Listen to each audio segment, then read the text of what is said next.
sit here. Bill can sit here. Well, thank you. Before we get started, I think there were some pioneers. Of course, we have the pioneers here on stage, but there were some other really important pioneers in the video we just saw, and a couple of them are here in the audience. So, Mitch Kapor, who is a regular at D, could you just stand up and wherever you are, there he is.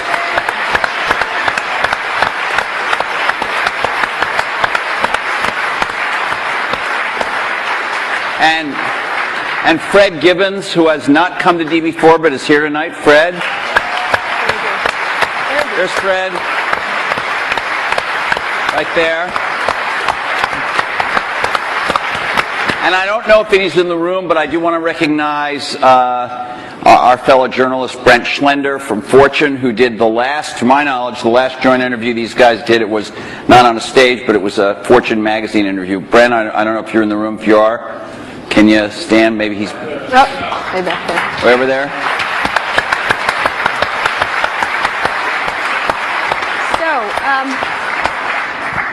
So let's get started. I wanted to ask, there's been a lot of like mano-a-mano catfight kind of thing in a lot of the blogs and the press and stuff like that, and we wanted to, the first question I kind of was interested in asking is what you think each has contributed to the computer and technology industry, starting with you, Steve, for Bill, and vice versa.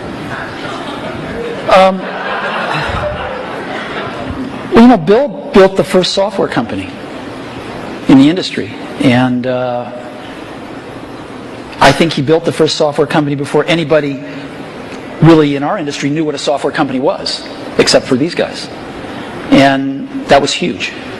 That was really huge. And the business model that they ended up pursuing turned out to be the one that worked really well, for the industry. Mm-hmm. So I think, but the biggest thing was Bill was really focused on software before almost anybody else had a clue that it was really the software. That's what I see. I mean, a lot of other things you could say, but that's the high order bit. And I think building a company is really hard, and it requires your greatest persuasive abilities to hire the best people you can and keep them at your company and keep them working, doing the best work of their lives, hopefully. And Bill's been able to stay with it for all these years. So, Bill, how about the contribution of Steve and Apple? Well, first I want to clarify, I'm not fake Steve Jobs.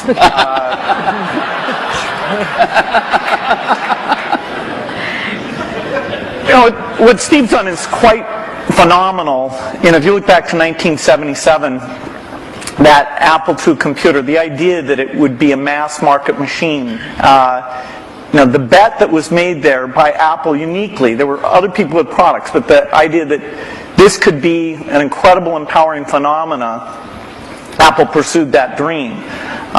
Then one of the most fun things we did was the Macintosh, and that was so risky.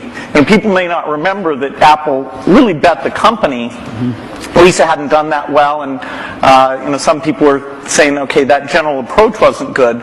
But the team that Steve built, even within the company, to pursue that.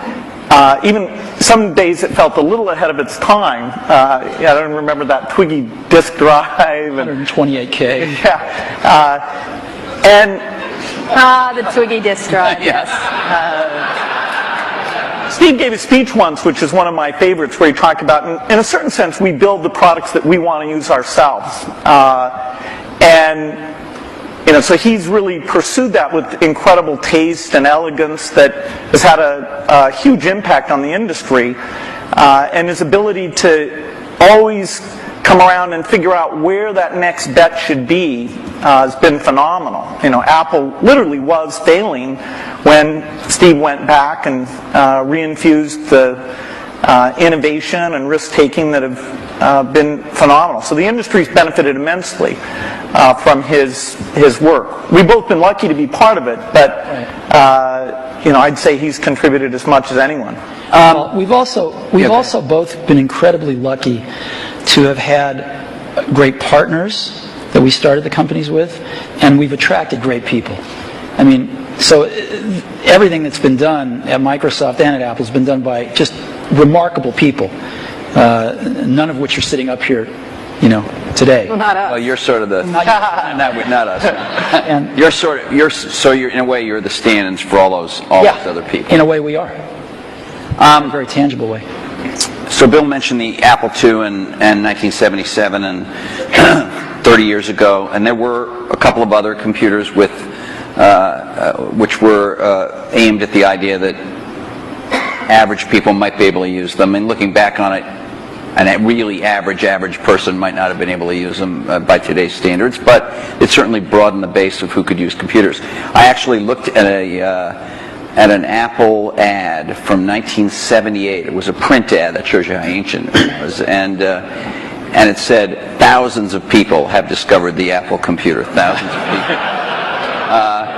And it also said, you don't want to buy one of these computers where you put a cartridge in. I think that was a reference to one of the Atari or something. I don't know. You want a computer you can write your own programs on.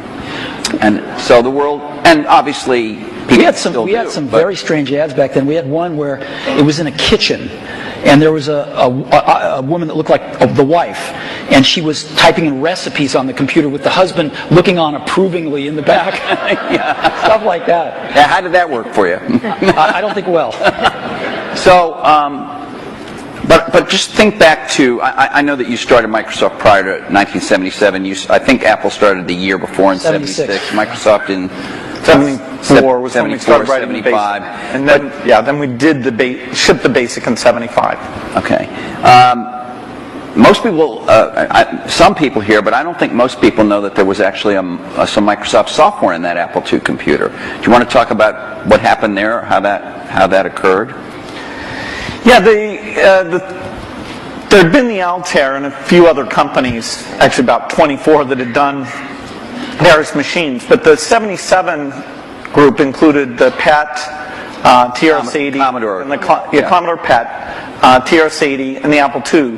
The original Apple II BASIC, the integer BASIC, we had nothing to do with, but then there was a floating point one where, and I mostly worked with Woz on that.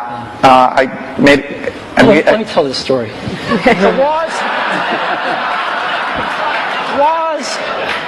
My partner, we started out with this guy named Steve Wozniak, brilliant guy. He writes this BASIC that is like the best BASIC on the planet. It does stuff that no other BASIC's ever done. You don't have to run it to find your error messages. It finds them when you type it in and stuff. It's perfect in every way except for one thing, which is it's just fixed point, right? It's not floating point. And so we're getting a lot of input that people want this BASIC to be floating point. And like we're begging Woz, please make this floating point. Who's we? How many people are in Apple? Well, me. We're begging Woz to make this floating point, and he just never does it. And he wrote it by hand on paper. I mean, he didn't have an assembler or anything to write it with. It was all just written on paper, and he'd type it in. He just never got around to making a floating point. Well, this is one of the mysteries of life. I don't know, but he never did. And so, Microsoft had this very popular, really good floating point BASIC that we ended up going to them and saying, help. And how much was I think you were telling us earlier. It was $31,000 that Apple paid you for the floating point BASIC. And I flew out to Apple. I spent 2 days there getting the cassette. The cassette tapes were the main ways that people stored things at the time. Right. And that was fun. I think the most fun is later when we worked together. Well, what was the most fun? Tell the story about the most fun that was later. And maybe later, not the most fun. Let him talk then. I'm teasing. Well, Steve can probably start it better. The team that was assembled there to do the Macintosh was a very committed team. And there was an equivalent team on our side that just got totally focused on this activity. Jeff Harber's, a lot of incredible people.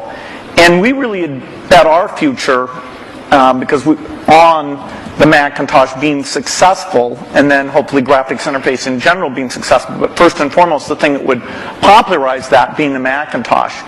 And so we were working together, the schedules were uncertain, the quality was uncertain, the price. When Steve first came up, it was going to be a lot cheaper computer than it ended up being, but that was fine. So you worked in both places, in both Well, we were in Seattle, and we fly down there. But Microsoft, if I remember correctly, from what I read, wasn't Microsoft one of the few companies that were allowed to even have a prototype of the Mac at the time? Well, what's interesting, what's hard to remember now, is that Microsoft wasn't in the applications business then. They took a big bet on the Mac because this is how they got into the apps business. I mean, Lotus dominated the apps business on the PC back then. Right, we had done just Multiplan, which was a hit on the Apple II. And then Mitch did an incredible job betting on the IBM PC, and 1, 2, 3 came in and ruled that part of the business. So the question was, what was the next paradigm shift that would allow for an entry? WordPerfect, we had Word, but WordPerfect was by far the strongest in word processing, DBase, and database. And Word was that was a kind of a DOS, a text. All of these products I'm saying were DOS-based products. Because Windows wasn't in the picture at the time. Right. That's more in the early 90s that we get to that. And so we made this bet that the paradigm shift would be graphics interface, and in particular that the Macintosh would make that happen with 128K of memory, 22K of which was for the screen buffer, 14K was for the operating system. So it was 14K. Yeah, 14K. Yeah. The original Mac operating system was 14K. 14K that we had to have loaded when our software ran. So when the shell would come up, it had all the 128K. The OS was bigger than 14K. It was in the 20s somewhere. I see. So when we ship these computers now with a gigabyte, 2 gigabytes of memory, and nobody remembers 128K. I remember that. I remember paying a lot of money for computers with 128K in those days. So the two companies worked closely on the Mac project because you were maybe not the only, but the principal or one of the principal software creators for it, right? Is that right? Well, Apple did the Mac itself, but we got Bill and his team involved to write these applications. And we were doing a few apps ourselves. We did Mac Paint and Mac Draw and stuff like that. But Bill and his team did some great work. Now, in terms of moving forward, after you left and your company grew more and more strong, what did you think was going to happen to Apple after sort of the disasters that occurred after Steve left? Well, Apple's fate hung in the balance. We continued to do Macintosh software, and Excel, which Steve and I introduced together in New York City. That was kind of a fun event. That went on and did very well. But then, Apple just wasn't differentiating itself well enough from the higher volume platform. And meaning Windows, right? I mean, DOS and Windows. Okay, but especially Windows in the 90s began to take off. By 1995, Windows became popular. The big debate wasn't sort of Mac versus Windows. The big debate was character mode interface versus graphics mode interface. And when the 386 came and we got more memory and the speed was adequate and some development tools came along, that paradigm bet on GUI paid off for everybody who'd gotten in early and said, this is the way that's going to go. But Apple wasn't able to leverage its They weren't using products. After the 512K Mac was done, the product line just didn't evolve as fast. Steve wasn't there as it needed to, and we were actually negotiating a deal to invest and make some commitments and things with Gil Amelio. No, seriously. And Don't be mean to him. I'm sorry? Just saying the word Gil Amelio, you can see him. And so I was calling him up on the weekend and all this stuff, and next thing I knew, Steve called me up and said, "Don't worry about that negotiation with Gil Amelio. You can just talk to me now." And I said, "Wow." Gil was a nice guy, but he had a saying. He said, Apple is like a ship with a hole in the bottom, leaking water. And my job is to get the ship pointed in the right direction.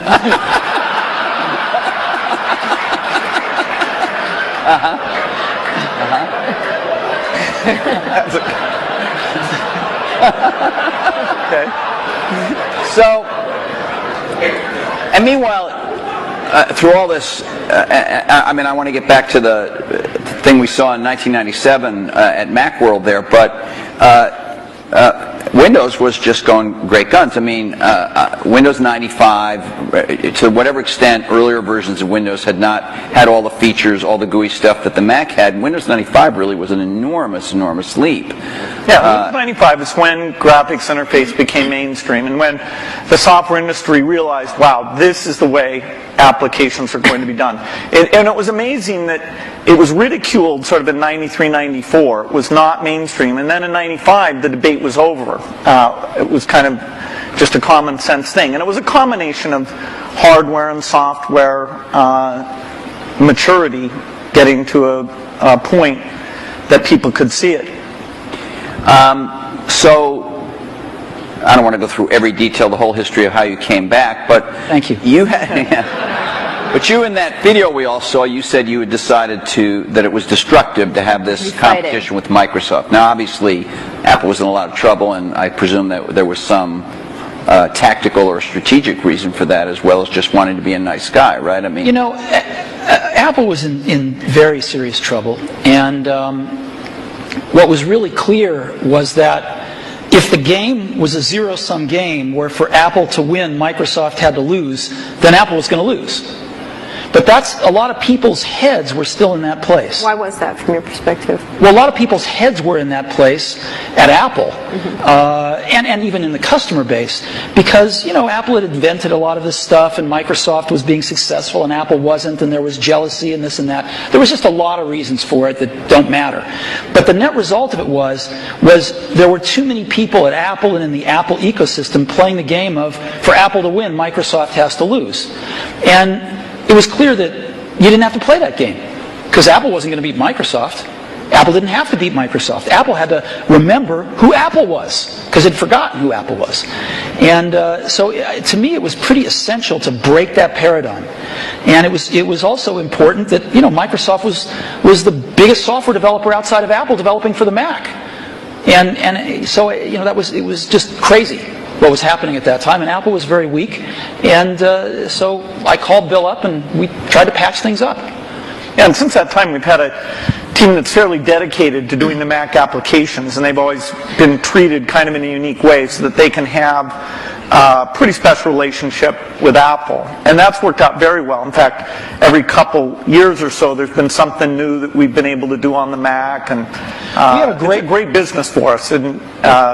And it's actually, the relationship between the Mac development team at Microsoft and Apple is a great relationship. It's one of our best developer relationships. And do you look at yourself as rivals now, today, as the landscape has evolved? And we'll talk about the internet landscape and everything else and other companies that have come forward. But how do you look at yourselves in this landscape today? Because you are competitors in certain ways, which is the American way, right? We watch the commercials. And you get annoyed at each other from time to time. You know what? I have to confess, I like PC Guy better. Yeah, he's great. I like him. You know, the art of those commercials is not to be mean, but it's actually for the guys to like each other.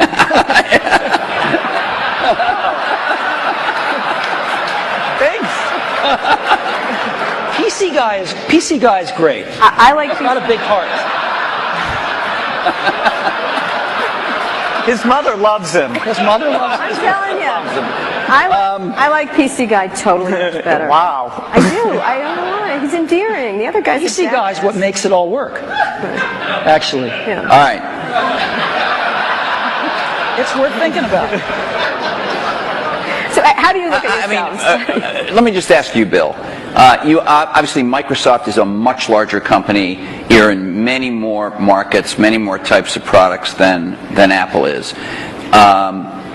You know, when you were running the company, or when Steve Ballmer is running the company, you think obviously about Google. You think about, I don't know, Linux in the enterprise. You think about lots of, Sony in the game area.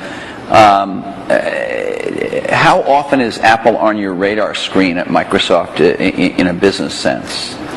Well, they're on the radar screen as an opportunity, and in a few cases like the Zune, that if you go over to that group, they think of Apple as a competitor. They love the fact that Apple's created a gigantic market, and they're going to try and come in and contribute something to that. And we love them because they're all customers.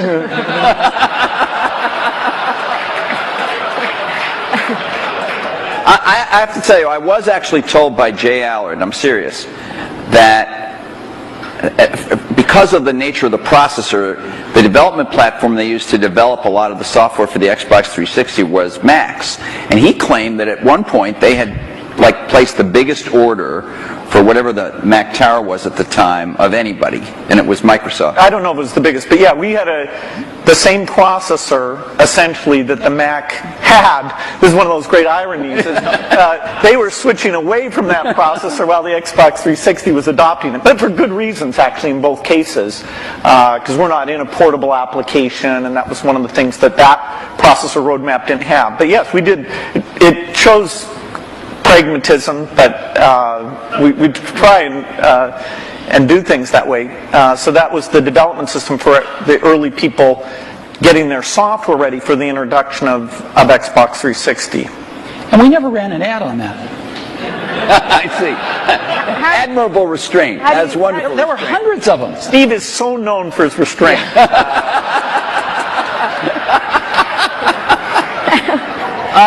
How do you look at Microsoft from an Apple perspective? I mean, you compete in computers and... I mean, you could say you don't compete, the era of destructive whatever whatever you said in 1997, but you think you're consciously aware of what they're doing with Windows. You followed Vista closely, I think. What's really interesting is, and we talked about this earlier today, if you look at the reason that the iPod exists and that Apple's in that marketplace, it's because these really great Japanese consumer electronics companies who kind of owned the portable music market for a long, invented it and owned it, couldn't do the appropriate software. Couldn't conceive of and implement the appropriate software. Because an iPod's really just software. It's software in the iPod itself, it's software on the PC or the Mac, and it's software in the cloud for the store. And it's in a beautiful box, but it's software. If you look at what a Mac is, it's OS X, right? It's in a beautiful box, but it's OS X. And if you look at what an iPhone will hopefully be, it's software. And so the big secret about Apple, of course, not so big secret maybe, is that Apple views itself as a software company. And there aren't very many software companies left. And Microsoft is a software company. And so, we look at what they do and we think some of it's really great. And we think some of it's, a little bit of it's competitive and most of it's not. We don't have a belief that the Mac is going to take over 80% of the PC market. We're really happy when our market share goes up a point. And we love that and we work real hard at it. But Apple's fundamentally a software company, and there's not a lot of us left, and Microsoft's one. But you may be fundamentally a software company, but you've been known, at least to your customers and to most journalists, as the company that kind of pays a lot of attention integrating software and hardware. Microsoft has made some recent moves to be a little more like that. Obviously not in your core biggest businesses, but with Xbox and Zune and the Surface Computing device we saw today is another example. These aren't markets that hold up in size to Windows or Office, but they're some of your more recent initiatives. Are the company's approaches to this Alan Kay had urging a little? Or Alan Kay had a great quote back in the 70s, I think. He said, people that love software want to do their own hardware. Well, Bill loves software. No, I can resist that. The question is, are there markets where the innovation and variety you get is a net positive? The negative is that in the early stage, you really want to do the two together. So you want to do prototyping and things like that. Really is one thing. And then let's take the phone market. We think we're on 140 different kinds of hardware.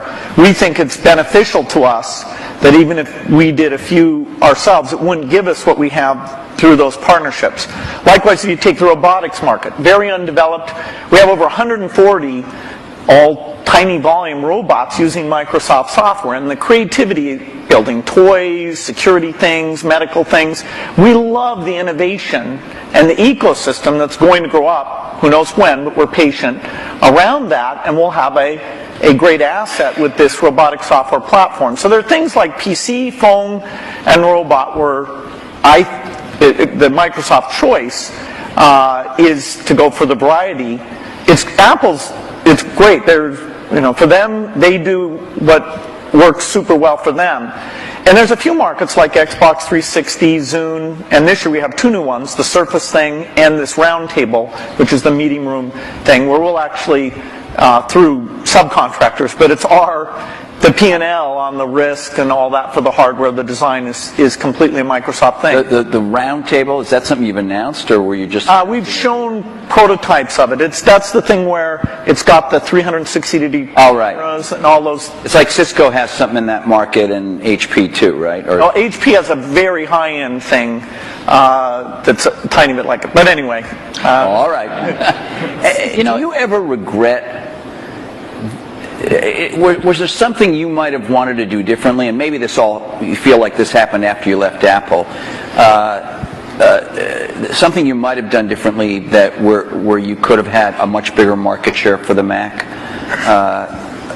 Well, before I answer that, let me make a comment on Bill's answer there, which is, it's very interesting in the consumer market and the enterprise market. They're very different spaces.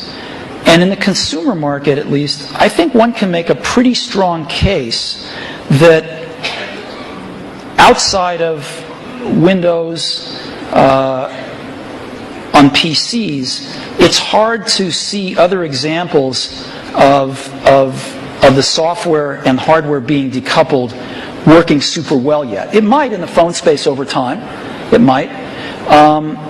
But it's not clear. It's not clear. You can see a lot more examples of the hardware-software coupling working well. And so I think this is one of the reasons we all come to work every day, is because nobody knows the answer to some of these questions, and we'll find out over the coming years. Maybe both will work fine, and maybe they won't. Yeah, it's good to try both approaches. In some product categories, take music players, the solo design worked better. In the PC market, the variety of designs at this stage has a higher share. It has a higher share? Yeah, it has a lot higher share. Well, it's not that much different than music players the other way around. Is there some moment you feel like I should have done this or Apple should have done that and we could have had? If not, this idea of these hardware-software integration, and it's working very well now. There's a lot of things that happened that I'm sure I could have done better when I was at Apple the first time, and a lot of things that happened after I left that I thought were wrong turns, but it doesn't matter. It really doesn't matter, and you kind of got to let go of that stuff. And we are where we are. So we tend to look forward. And one of the things I did when I got back to Apple 10 years ago was I gave the museum to Stanford and all the papers and all the old machines, and kind of cleared out the cobwebs and said, let's stop looking backwards here. It's all about what happens tomorrow. And because you can't look back and say, well, gosh, I wish I hadn't gotten fired. I wish I was there. I wish this. I wish that. It doesn't matter.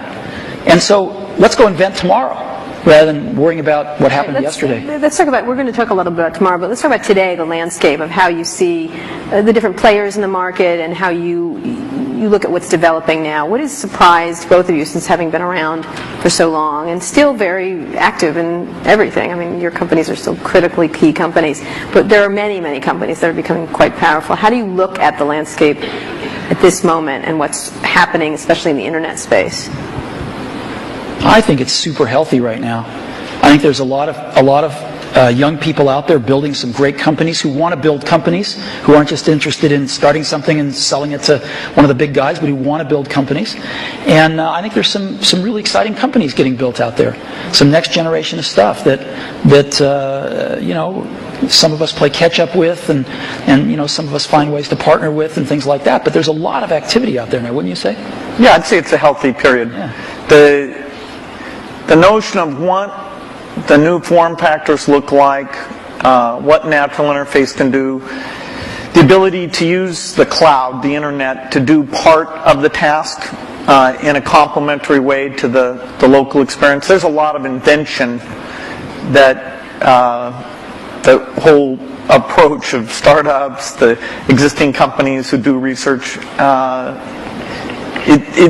we'll look back at this as one of the great periods of invention. I think so too. There's a lot of things that are risky. right now, which is always a good sign, and you can see through them. You can see to the other side and go, yes, this could be huge, but there's a period of risk that, nobody's ever done it before. Do you have an example that would, for example? I do, but I can't say. Okay. And so, but I can say, when you feel like that, that's a great thing. Right. That's what keeps you coming to work in the morning, and it tells you there's something exciting around the next corner. Okay, but so the two of you have certainly you're involved every day with the internet. You have internet products. You have a whole. Nobody's ever done it before. Do you have an example that would, for example? I do, but I can't say. Okay. And so, but I can say, when you feel like that, that's a great thing. Right. That's what keeps you coming to work in the morning, and it tells you there's something exciting around the next corner. Okay, but so the two of you have. Certainly, you're involved every day with the internet. You have internet products. You have a whole slew of stuff on the internet. You have iTunes and .Mac and all of that. But on another level, you're the guys who represent the rich client, the personal computer, the big operating system and all that. And there is a certain school of thought, and I'm sure it's shared by some people in the room, that this is all migrating to the cloud, and you'll need a fairly light piece of hardware that won't have to have all that investment, all the kind of stuff you guys have done throughout your careers. So as much as people might think of you as rivals, one way to think of you is the two guys. They were both dinosaurs. They were both dinosaurs. Dinosaurs or whatever. I can talk about that? No. Seriously, is there in 5 years? In 5 years, is the personal computer still going to be the linchpin of all this stuff? Well, you can say that it'll be predicted that it won't be. The network computer took us over about, 5 years ago we disappeared. Remember the single function computer? There was somebody who said that these general purpose things are kind of a dumb idea. So that took us over. The mainstream is always under attack. The thing that people don't realize is that you're going to have rich local functionality. I mean, at least our bet. As you get things like speech and vision, as you get more natural form factors, it's a question of using that local richness together with the richness that's elsewhere.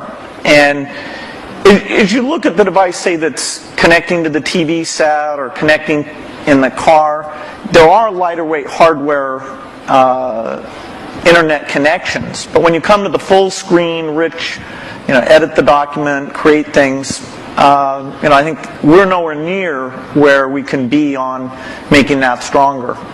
I'll give you a concrete example. I love Google Maps, use it on my computer, in a browser. But when we were doing the iPhone, we thought, wouldn't it be great to have maps on the iPhone? And so we called up Google, and they'd done a few client apps in Java on some phones, and they had an API that we worked with them a little on. And we ended up writing a client app for those APIs. They would provide the back-end service. And the app we were able to write, since we're pretty reasonable at writing apps, blows away any Google Maps client. Just blows it away. Same set of data coming off the server, but the experience you have using it is unbelievable. It's way better than the computer. And just in a completely different league than what they'd put on phones before. And, that client is the result of a lot of technology on the client, that client application. So when we show it to them, they're just blown away by how good it is. And you can't do that stuff in a browser. So people are figuring out how to do more in a browser, how to get persistent state of things when you're disconnected from a browser, how do you actually run apps locally using apps written in those technologies so they can be pretty transparent whether you're connected or not. But it's happening fairly slowly, and there's still a lot you can do with a rich client environment. At the same time, the hardware is progressing to where you can run a rich client environment on lower and lower cost devices, on lower and lower power devices. And so there's some pretty cool things you can do with clients. So so you're saying rich clients still matter, but maybe I misunderstood you, but your example was about a rich client that is not a personal computer as we have thought of a personal What I'm trying to say is, I think the marriage of some really great client apps with some really great cloud services is incredibly powerful, and right now can be way more powerful than just having a browser on the client. You're talking about a software company being a software and services company rather than a... I'm saying the marriage of these services plus a more sophisticated client is a very powerful marriage. Architecturally, the question is, do you run just in the cloud and all you have down locally is the browser? And that is the same question for the phone as it is for the full screen device. There'll always be different screen sizes because these are, the 5-inch screen does not really compete with the 20-inch screen, does not compete with the big living room screen. Those are things that there'll be some type of computing behind all of those things, all connected to the internet. But the idea that locally you have the responsiveness of immediate interaction without the latency or bandwidth limitations that you get if you try and do it all behind, that's what leads to the right balance. What does that device look like in 5 years? What would be your principal device? Is there one or? Is it I think you use, I could be wrong, I think you carry a tablet, right? Right, which has not necessarily stormed the world yet. Yeah, this is like Windows 1992, I think. That is, I'm unrepentant on my belief. Okay, but to go back to Kara's point, what would you each imagine that you would carry as your principal, let's say, thing to do? I mean, Jeff Hawkins showed a very lightweight email device and all that kind of that stuff. Yeah, I don't know if you guys saw, but Jeff Hawkins showed a Linux-based, a very small. I think he called it a companion to a smartphone today. A phone companion. It sounded a little naughty, frankly. It doesn't matter, you weren't there, but what would you think each would be? I assume you carry a tablet PC. I don't know what brand it is. Maybe you change them up. I don't know. You obviously carry a MacBook Pro, I would guess, or a MacBook. Yeah, well, and an iPhone. And an iPhone. You have one? I do. Right here? Yes. Well, he has when he took it out before. What? Really? Sorry. He flashed his iPhone earlier today. Anyway, go ahead. So what is your device? What's your device in 5 years that you rely on the most? I don't think you'll have one device. I think you'll have a full screen device that you can carry around, and you'll do dramatically more reading off of that. I believe in the tablet form factor. I think you'll have voice, I think you'll have ink, you'll have some way of having a hardware keyboard and some settings for that. And then you'll have the device that fits in your pocket, which the whole notion of how much function should you combine in there. There's navigation computers, there's media, there's phone. Technology is letting us put more things in there, but then again, you really want to tune it so people know what they expect. So there's quite a bit of experimentation in that pocket-sized device. But I think those are natural form factors, and it will have the evolution of the portable machine and the evolution of the phone will both be extremely high volume, complementary. That is, if you own one, you're more likely to own the other. And then at home you'd have a setup that they all plug into? Well, at home you'll have your living room, which is your 10-foot experience, and that's connected up to the internet. And there you'll have gaming and entertainment, and there's a lot of experimentation in terms of what content looks like in that world. And then in your den you'll have something a lot like you have at your desk at work. The view is that every horizontal and vertical surface will have a projector, so you can put information. Your desk can be a surface that you can sit and manipulate things. Can I please have a room in my house that doesn't have a screen and a projector in it? You bet. Thanks. The bathroom. Well, that's the perfect place for it, actually. So what's your 5-year outlook at the devices you'll carry? It's interesting. The PC has proved to be very resilient. Because as Bill said earlier, the death of the PC has been predicted every few years. And here, when you're saying PC, you mean personal computer in general, not just Windows PCs. I mean personal computer in general. Okay. And there was the age of productivity, if you will, the spreadsheets and word processors, and that's kind of got the whole industry moving. And it kind of plateaued for a while, was getting a little stale, and then the internet came along, right? And everybody needed more powerful computers to get on the internet. Browsers came along, and it was this whole internet age that came along, access to the internet. And then, some number of years ago, you could start to see that the PC, that was taken for granted, things had kind of plateaued a little bit, and innovation-wise at least. And then, I think this whole notion of the PC, we called it the digital hub, but you can call it anything you want, sort of the multimedia center of the house, started to take off with digital cameras and digital camcorders and sharing things over the internet and kind of needing a repository for all that stuff. And it was reborn again as sort of the hub of your digital life. And you can sort of see that there's something starting again. It's not clear exactly what it is, but it will be the PC maybe used a little more tightly coupled with some back-end internet services and some things like that. And of course, PCs are going mobile in an ever greater degree. So I think the PC is going to continue, this general purpose device is going to continue to be with us and morph with us, whether it's a tablet or a notebook or a big curved desktop that you have at your house or whatever it might be. So I think that'll be something that most people have, at least in this society. In others, maybe not, but certainly in this one. But then there's an explosion that's starting to happen in these what you call post-PC devices, right? And you call the iPod one of them. There's a lot of things that are not... You can get into trouble for using that term. I want you to know that. What? I'm kidding. Post-PC devices. Why? People write letters to the editor. They complain about it. Anyway, go ahead. Okay. Well, anyway, I think there's just a category of devices that aren't as general purpose, they're really more focused on specific functions, whether they're phones or iPods or Zunes or what have you. And I think that category of devices is going to continue to be very innovative, and we're going to see lots of them. Give me an example of what that would be. Well, an iPod is a post-PC device. A phone is a post-PC device. Is the iPhone and are some of these other smartphones, and I know you believe that the iPhone is much better than these other smartphones at the moment, but are these things, aren't they really just computers in a different form factor? I mean, when you say we use the word phone, it sounds like... We're getting to the point where everything's a computer in a different form factor. So what? Right? So what if it's built with a computer inside it? It doesn't matter. It's what is it? How do you use it? And how does the consumer approach it? And so who cares what's inside it anymore? So what are the core functions of the device formerly known as the cell phone, whatever we want to call it, the pocket device? What would you say the core functions? Like 5 years out, what are the core functions of that pocket device? How quickly all these things that have been somewhat specialized, the navigation device, the digital wallet, the phone, the camera, the video camera, how quickly those all come together, it's hard to chart out. But eventually, you'll be able to make something that has the capability to do every one of those things. And yet, given the small size, you still won't want to edit your homework or edit a movie on the screen of that size.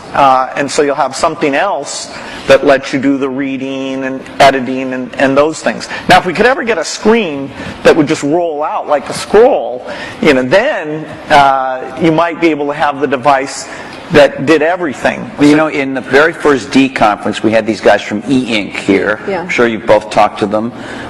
They were talking about that. That was 5 years ago. It's always 5 years out. Do you? Yes, we can't. There's some advances in projection technology that are more likely deliberate, I think, than the flexible material guys. But it's not even on the horizon, no matter which of the two approaches are pursuing. We have some Microsoft research people who work on that, and there's a lot of investment, but it's at least in the 5-year time frame. 5 years from now, what's going to be on that pocket device? I don't know. And the reason I don't know is because I wouldn't have thought that there would have been maps on it 5 years ago. But something comes along, gets really popular, people love it, get used to it, you want it on there. So people are inventing things constantly, and I think the art of it is balancing what's on there and what's not on there, is the editing function. And clearly, most things you carry with you are communications devices. You want to do some entertainment with them as well, but they're primarily communications devices, and that's what they're going to be. Outside of the computing area, what are the exciting areas in the internet space at all that you're looking at that you find that's interesting to each of your companies and in general for you? Any kind of social networking, any kind of the wikis, those kind of things we've talked about in the past couple of today, essentially.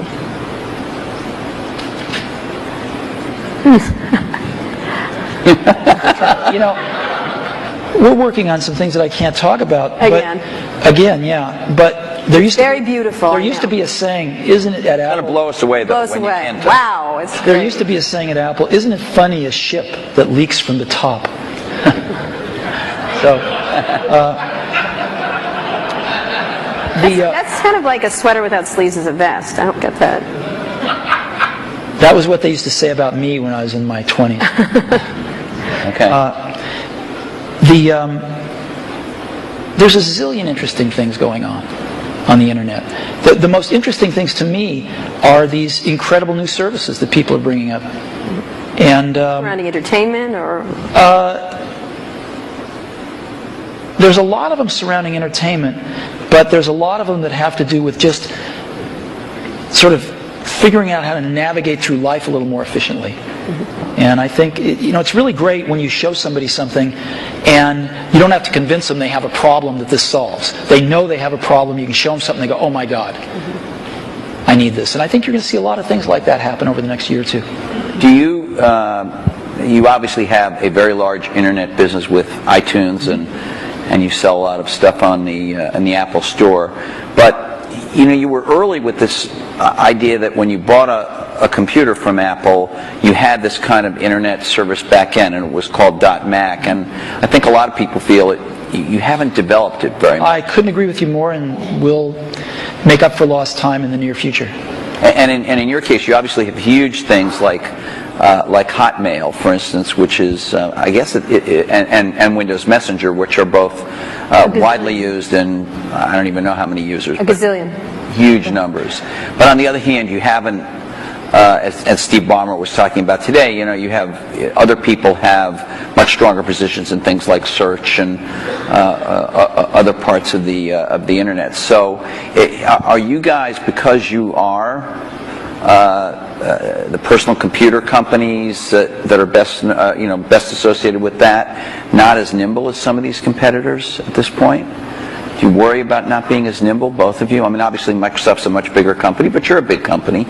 Steve, Apple is. Do you worry about not being as nimble as somebody sitting out there with, the kind of 10 employees that you guys had in 1977? Well, there's always going to be great new things that come out of other companies, and you want to be in a position to benefit from those, to have those inventions drive demand for Windows and personal computers, and then some of those upstream things you want to participate in. I hope Steve mentioned we are going to participate in search, hopefully to a higher degree in the future. He did mention that, yeah. Than at present, so we'll see what we can do there. A lot of the applications are more specialized, so they're not areas we'll go into. Take what it can happen with education now, that video is mainstream, and all these tools that let you do rich interactions are very mainstream. I'm very excited about that. The idea of empowerment goes back to the very beginning of our industry, and some of those dreams that this would be used by students, or that teachers could get better and learn from each other in these new ways. We're just at the threshold where some of those things can happen.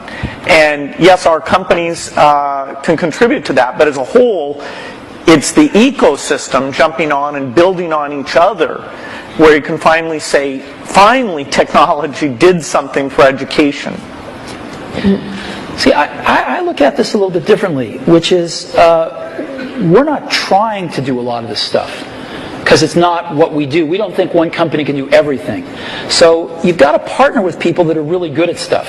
Like, we're not, maybe Microsoft is great at search. We're not trying to be great at search, so we partner with people that are great at search. And we don't know how to do maps on the back end. We know how to do the best maps client in the world, but we don't know how to do the back end. So we partner with people that know how to do the back end. And what we want to do is be that consumer's device and that consumer's experience wrapped around all this information and things we can deliver to them in a wonderful user interface, in a coherent product. And so in some cases, we have to do more work than others. In the case of iTunes, there wasn't a music delivery service that was any good, and we had to do one, so we'll do one. But in other cases, there's companies doing a way better job because we're not as good at this stuff as other people are, and we'd love to partner with them. And so, we selectively do that. And I think it's really hard for one company to do everything. Let's talk about entertainment. You're both in the entertainment world. Entertainment is important to both your companies. For yours, music right now, and as you get into Apple TV, Microsoft has been within the Hollywood area. Where do you see that going in the era of YouTube? We've had a couple of network people here talking about changes that are happening in Hollywood and everything else. What is happening now to entertainment delivery, and where do you all play? Because you'll be the delivery mechanism in one way or the other for most people. Well, the big milestone is where the delivery platform is the internet, and so you bring the richness and the interactivity. I think you can get a little bit of a glimpse of the future of TV more from looking at community type things like Xbox Live, where people are talking to each other, finding friends, watching things together, talking about those things. That, as you map that onto genres like educational shows or sports shows or watching the Olympics or the elections, that ability to navigate becomes very, very powerful. And we're not an entertainment company. Yes, we do Halo, which is this big video game, but by and large, we're a platform. And so it's the tough software things, whether it's the speech or the ink or the deep graphics, that's where things that take 10 years to get done, the IPTV stuff, the foundation there. It took 10 years to get it done. Now it's finally coming to fruition, and we have people like AT&T betting their company on putting that together. So we're just at the start of having a scale entertainment delivery vehicle both through PCs, unfortunately not connected up to the TV set in most cases, but that's a point of innovation, and now things like IPTV and Xbox that are connected up in the living room. Steve, you were today, Bill, you weren't here, but Steve showed a new function of Apple TV that brings YouTube directly to the TV. Is there going to be more of that from you? Do you see yourself, the way Bill says, as an enabler of entertainment, or putting aside your Disney role, but your Apple? I think people want to enjoy their entertainment when they want it and how they want it, on the device that they want it on. So ultimately, that's going to drive the entertainment companies into all sorts of different business models, and that's a good thing. If you're a content company, that's a great thing. More people wanting to enjoy your content more often in more different ways, that's why you're in business. But the transitions are hard sometimes. And the music industry, it turned out that the internet got fast enough to download songs pretty easily. There was no legal alternatives, and maybe they made some bad choices in how they reacted to that. But they're still trying to make the transition to a very different way of doing business, or ways of doing business, while they're under attack from piracy. And we can all highlight some of the mistakes that have been made, but still it's a tough job. And Hollywood, I think, has watched what's happened in music, learned some things to do, some things not to do.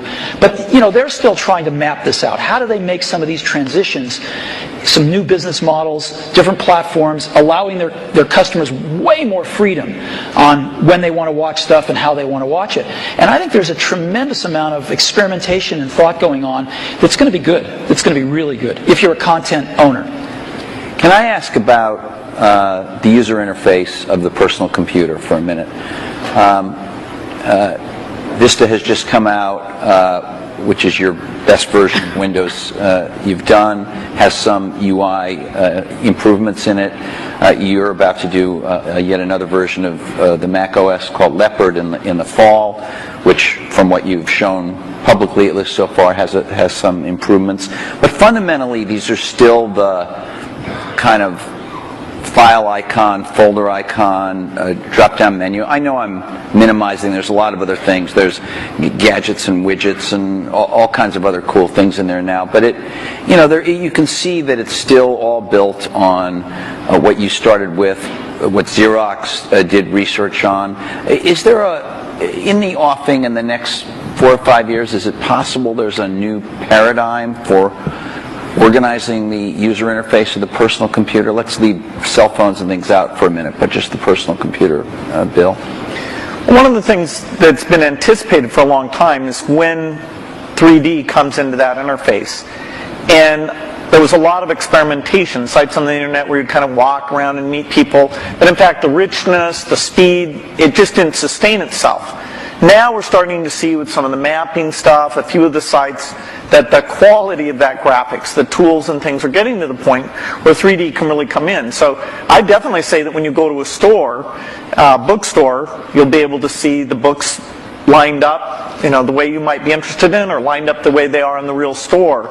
So 3D is a way of organizing things, particularly as we're getting much more media information on the computer, a lot more choices, a lot more navigation than we've ever had before. And we can take that into this communications world where the PC is playing a much more central role, kind of taking over what was the PBX, sort of one of the last mainframes in the business environment. That'll be a big change. That'll come to it, and as we get natural input, that'll cause a change. And what about this multi-touch stuff? It's really interesting. Obviously, Steve showed some of it on the iPhone when he introduced the iPhone. Steve Ballmer today showed a bunch of it with the Surface computing device. It happens, although it's not part of our program, that HP, which is a sponsor of this conference, has a multi-touch sort of display over here out in the foyer. Will this make its sort way of that Minority Report, this kind of thing? Yeah, will this make its way into, maybe you call it direct manipulation of objects with your hands and your fingers. Will this make its way into mainstream, let's say, laptop computers as a new UI or an additional part of the UI, or is that just a well, but go beyond the laptop. Specialized devices? Vision, software is doing vision.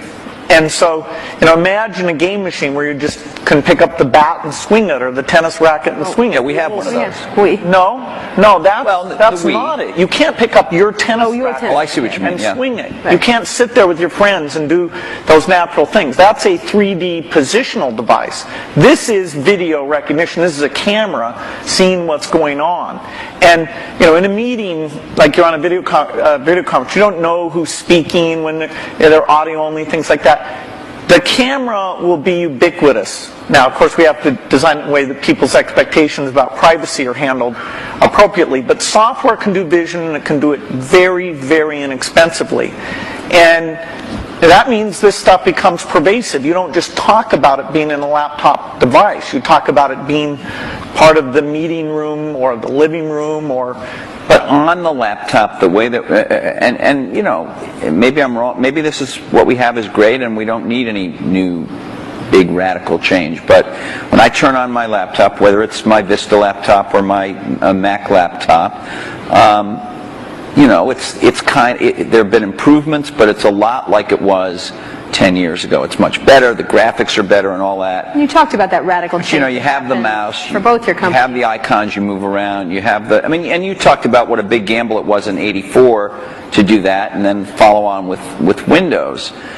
We still essentially have that approach, and I'm just wondering, is that going to change? Touch, ink, speech, vision, those things come in, but they don't come in as a radical substitute. I think you're also underestimating the degree of evolution because you've lived with it year by year. Say we'd sent you away for 10 years and you came back and you said, wow, there's a search paradigm, and that's more at the center of how you find these things. There's tagging, that's more at the center of how you find these things. The evolution is a very good thing. In fact, even in that evolution, the stuff we did with Office, there's this balance you strike where when you make a change, in that case the ribbon, you're going to have some users who feel like, oh geez, I have to spend a little bit time to be brought along to that. But there has been good evolution, but these natural interface things are the revolutionary change, and they'll be very revolutionary. That together with the 3D that I talked about. And Steve? I know you're working on something. It's going to be beautiful. We'll see it soon. Yeah. With Office, there's this balance you strike where when you make a change, in that case the ribbon, you're going to have some users who feel like, oh geez, I have to spend a little bit time to be brought along to that. But there has been good evolution, but these natural interface things are the revolutionary change, and they'll be very revolutionary. That together with the 3D that I talked about. And Steve? I know you're working on something. It's going to be beautiful. We'll see it soon. Yeah, you can't talk about it, but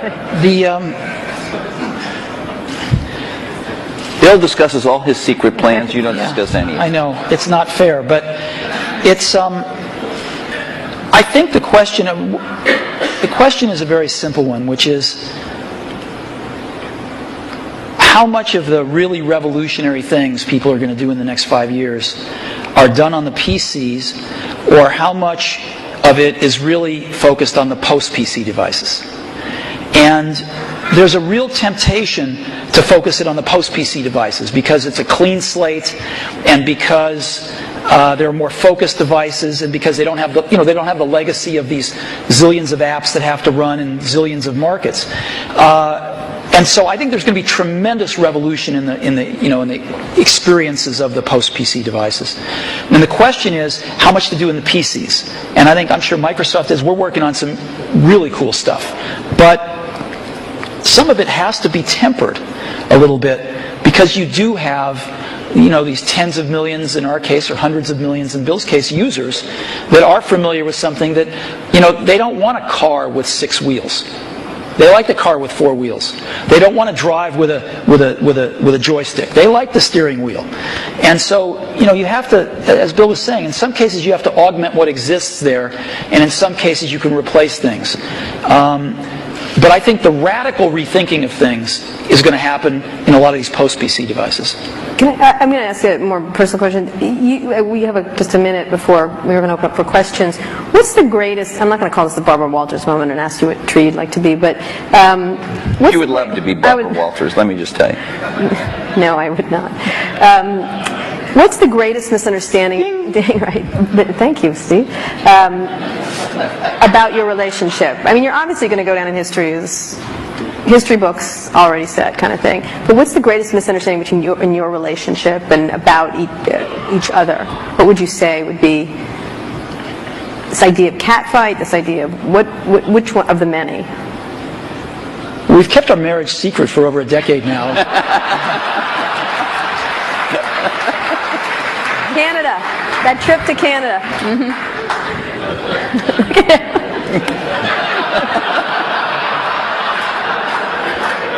Was there... I don't think either of us have anything to complain about in general. And I know that the projects, like the Mac project, was just an incredible thing, a fun thing where we were taking a risk. We did look a lot younger in that video. We did. You looked 12 in the first one. That's how I try and look. It was 12. But no, it's been fun to work together. And I actually kind of miss some of the people aren't around anymore. People come and go in this industry. It's nice when somebody sticks around and have some context of all the things that have worked and not worked. And the industry gets all crazy about some new thing. There's always this paradigm of the company that's successful is going to go away and stuff like that. It's nice to have people seeing the waves and waves of that, and yet been willing when it counted to take the risk to bring in something new. Has it been important? One last question, and then we'll go to the audience. He didn't answer us because he just said this. I haven't answered. He only talked about his secret gay marriage. So. I thought that was your answer. No, that wasn't my answer. When Bill and I first met each other and worked together in the early days, generally we were both the youngest guys in the room, right, individually or together. I'm about 6 months older than he is, but roughly the same age. And now, when we're working at our respective companies, I don't know about you, but I'm the oldest guy in the room most of the time. And that's why I love being here. And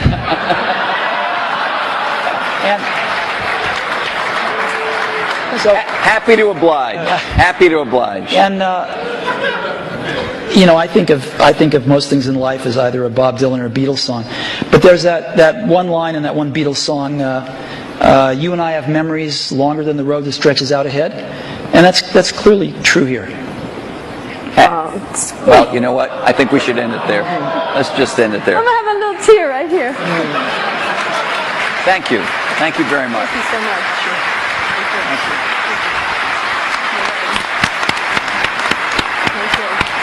We're going to ask you questions.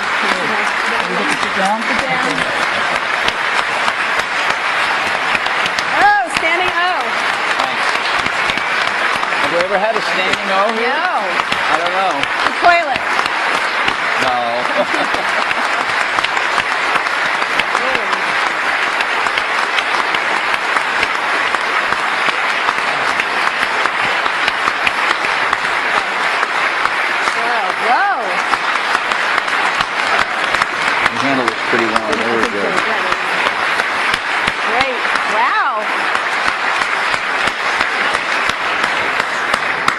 Okay, so some audience questions. Questions? Can we have the lights?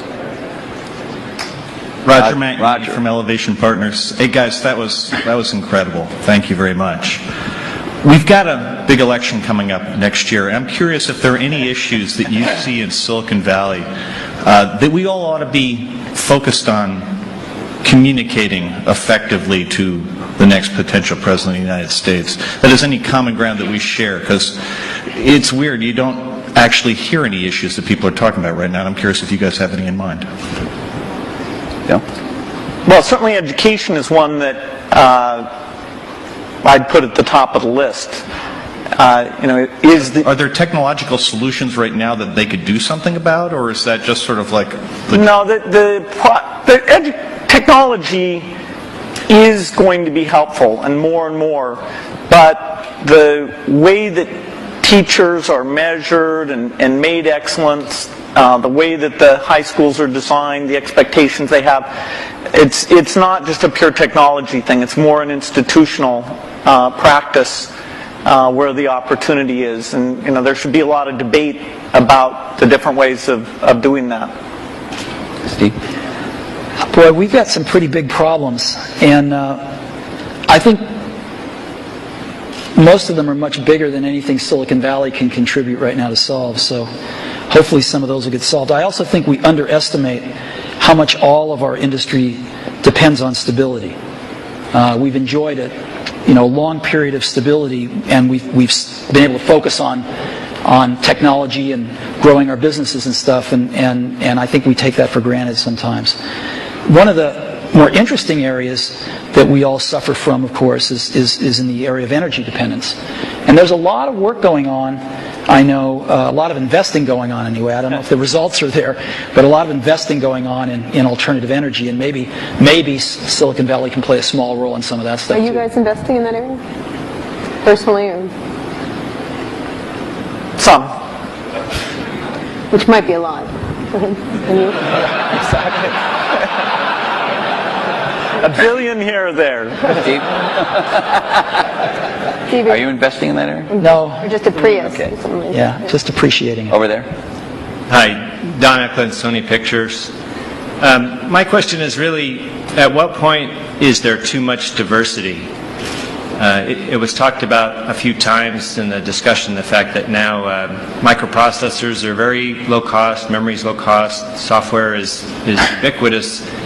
But my life has been made better by standards like coding standards, network standards, and it seems like we're reaching a point where diversity is starting to take hold to a point where we're not going to be able to have the kinds of convergence devices that I think everyone would really be able to appreciate.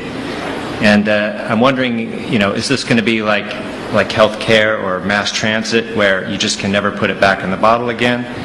And I'd like to get your perspective on that. If there's still an opportunity to have some grand convergence devices that can really simplify people's lives and enrich their lives. Steve?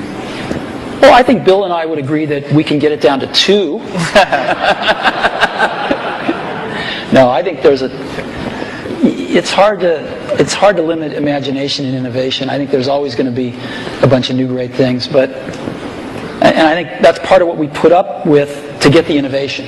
We put up with a little bit of aggravation to get the innovation. Yeah, and I think the marketplace is awfully good at allowing diversity when it should, and then getting rid of it when it shouldn't. And then letting it come back sometimes. Yeah. Well, I mean in terms of standards and things. The internet standards have been incredibly powerful. Video formats, things like this. And so I don't see things that are going to really hold back a convergence device. Sure, there's a lot of wireless approaches, but that's pretty healthy right now. They each have various merits. A few of them will end up overlapping the other ones and kill the other ones out. But I think the industry's done very well at latching on to standards for the things that there were no longer any innovation in, and then focusing on the places where it wasn't clear which approach was best. Jesse? Hi, I'm Jesse Kornbluth, headbutler.com. Because you're not the youngest guys in the room anymore, it's perhaps appropriate to ask you a question about legacy, each of you. Bill, even your harshest critic would have to admit that your philanthropy work is, planet-shaking, incredible, and could be, if you make it, a second act so amazing that it would dwarf what you've actually done at Microsoft.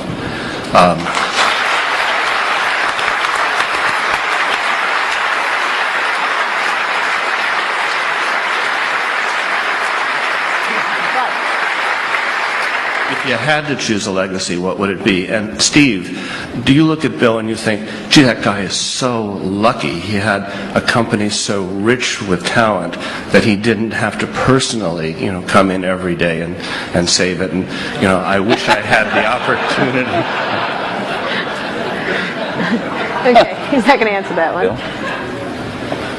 Well, the most important work I got a chance to be involved in, no matter what I do, is the personal computer. That's what I grew up, my teens, my 20s, my 30s. I even knew not to get married until later because I was so obsessed with it. That's my life's work. And it's lucky for me that some of the skills and resources, but I put skills first, that I was able to develop through those experiences can be applied to the benefit of the people who haven't had technology, including medicine, working for them. So it's an incredible blessing to have two things like that. But the thing that if you look inside my brain, it's filled with software and, the magic of software and a belief in software. That's not going to change. Okay. So your question was about whether I wish I didn't have to go into Apple every day? No, if you envy Bill a bit, this second act that he has. Oh, no, I think it's great. I think the world's anything else. I think the world's a better place because Bill realized that his goal isn't to be the richest guy in the cemetery. Right? That's a good thing. And so he's doing a lot of good with the money that he made. I'm sure Bill was like me in this way. I mean, I grew up fairly middle class, lower middle class, and I never really cared much about money. And Apple was so successful early on in life that I was very lucky that I didn't have to care about money then. And so I've been able to focus on work and then later on my family. And I sort of look at us as two of the luckiest guys on the planet because we found what we loved to do, and we were at the right place at the right time, and we've gotten to go to work every day with super bright people for 30 years and do what we love doing. And so it's hard to be happier than that. Your family and that. What more can you ask for? And so I don't think about legacy much. I just think about being able to get up every day and go in and hang around these great people and hopefully create something that other people will love as much as we do. And if we can do that, that's great. I think the middle. Yeah. Thanks, Steve and Bill. Rob Kelly. I'm here with my business partner. We've got a 100-person internet media business. I'm wondering what would be the single most valuable piece of advice you'd give us to even attempt to create some of the value that you guys have done in both your very impressive companies. I think actually, maybe in both cases, correct me if I'm wrong, the excitement wasn't really seeing the economic value. Even when we wrote down at Microsoft in 1975, a computer on every desk and in every home, we didn't realize, and we'll have to be a big company. Every time I thought, oh God, can we double in size? Geez, can you manage that many people? Will that feel fun still? And so every doubling was like, okay, this is the last one. And so the economic thing wasn't at the forefront. The idea of being at the forefront and seeing new things and things we wanted to do, and being able to bring in different people who are fun to work with, eventually with a pretty broad set of skills, And figuring out how to get those people, those broad skills, to work well together has been one of the greatest challenges. I've made more of my mistakes in that area maybe than anywhere, but eventually getting some of those teams to work very well together. So I think it's a lot about the people and the passion, and it's amazing that the business worked out the way that it did. Yeah. People say you have to have a lot of passion for what you're doing, and it's totally true. And the reason is because it's so hard that if you don't, any rational person would give up. It's really hard, and you have to do it over a sustained period of time. So if you don't love it, if you're not having fun doing it, and you don't really love it, you're going to give up. And that's what happens to most people, actually. If you really look at the ones that ended up being successful, unquote, in the eyes of society, and the ones that didn't, oftentimes it's the ones that are successful loved what they did so they could persevere when it got really tough. And the ones that didn't love it quit because they're sane. Right? Who would want to put up with this stuff if you don't love it? So it's a lot of hard work, and it's a lot of worrying constantly. And if you don't love it, you're going to fail. So you got to love it. You got to have passion. And I think that's the high order bit. The second thing is you've got to be a really good talent scout, because no matter how smart you are, you need a team of great people, and you've got to figure out how to size people up fairly quickly, make decisions without knowing people too well, and hire them, and see how you do, and refine your intuition, and be able to help build an organization that can eventually just build itself, because you need great people around you. Thank you. Liz. Liz Beyer, question, I guess it's historical curiosity. You approached the same opportunity so very differently. What did you learn about running your own business that you wished you had thought of sooner or thought of first by watching the other guy? Oh, I'd give a lot to have Steve's taste. He has natural, not a joke at all. I think in terms of intuitive taste, both for people and products. We sat in Mac product reviews where there were questions about software choices, how things would be done, that I viewed as an engineering question, and that's just how my mind works. And I'd see Steve make the decision based on a sense of people and product that it's even hard for me to explain. The way he does things, it's just different, and I think it's magical. And in that case, wow.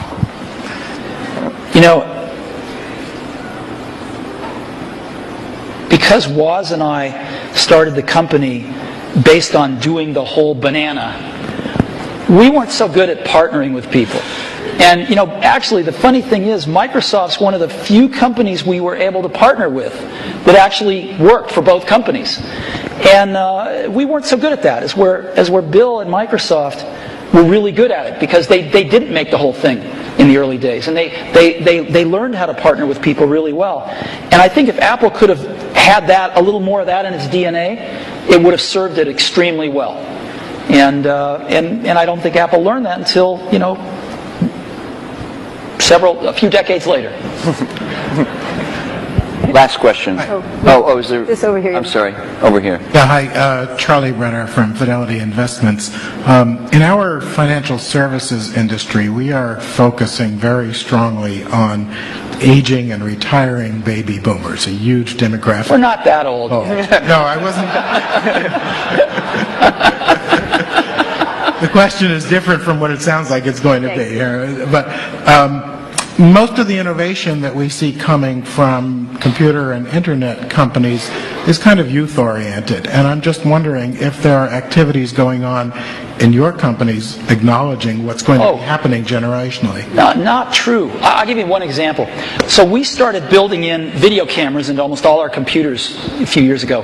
And the response by people of all ages, but in particular seniors, has been off the charts. because they're buying these things now, and they're buying them for their grandkids, their sons and daughters with their grandkids, so they can stay in touch with their grandkids, and they're video conferencing more than younger people are. And it's incredible what this has done. So that's just one simple example, but there's like dozens of them that have clicked with seniors that are living independently that want to stay in touch with extended families and do other things like that. Yeah, I think that it's a very good point when you look at the size of the market. And that's partly why it's great that there are all these companies out there who can see, okay, what would you do for seniors? I think natural user interface is particularly applicable here because the keyboard, we're sort of warped in that we grew up using the keyboard, and so it's extremely natural to us. But things like, and that's partly why when we showed the Surface computer, I showed it privately to a bunch of CEOs a couple weeks ago, I was kind of stunned by how blown away they were. But their ease of navigation is just not the same. And when they saw that, the idea that they could organize their photo album, it meant more to them than it did to me. I'll give you another example. We've got a little shy of 200 retail stores now. And one of the things the stores are doing is personal training now. It's called one-to-one. And we are up to now a run rate of 1 million personal training sessions. They last an hour per year. 1 million per year. You only started a little while ago, right? Yeah. We started about a year ago. And we're up to 1 million training sessions a year run rate now. And a lot of those folks, or some of them anyway, many of them are seniors. And they're coming in and they're spending an hour learning how to use Office, and they're spending an hour learning how to video conference. And they can basically come in as much as they want, and they can schedule these things throughout a year, and they pay $99, I think, a year for it.